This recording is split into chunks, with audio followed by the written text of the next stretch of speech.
Yaman. Kaldım şimdi. Güzel. Yalan. Allah ya.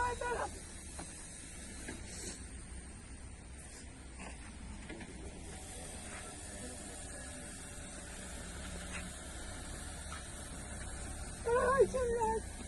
Gel.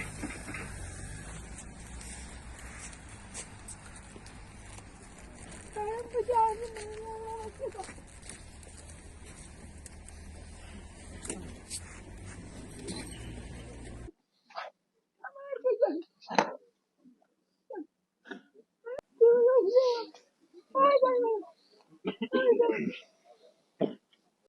Ben döyüşdən təzə qayıtmışdım.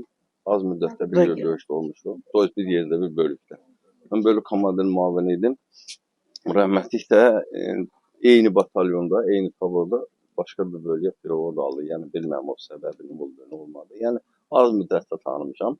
Ancaq hər bir əskərimin bir komanda kimi bordum olur ki, hər bir əskərinin döyüş haqqında mən bilirim.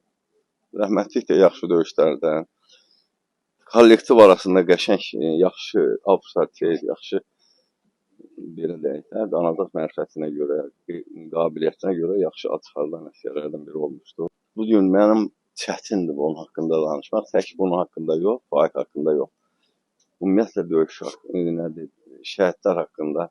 Əslində şəhidin həmişə işıqlıdır. Bu qarşısına baş ərik hər birisinin. Şəhid məzarı, şəhid olan yer mənim məsələn əsgərçi olanlar da daxil qoşulan hamısı yadımıza salar, tanıyır. 9 milli qəhrəmanımızdan biri Sahildir. Məmmədov Sahil Əlamdaroğlu.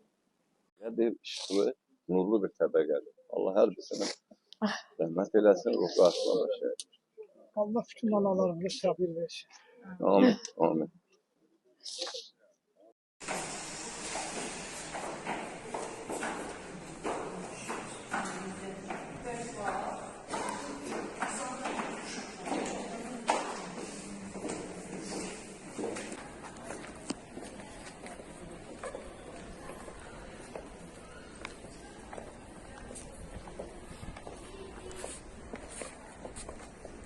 Hoş geldiniz.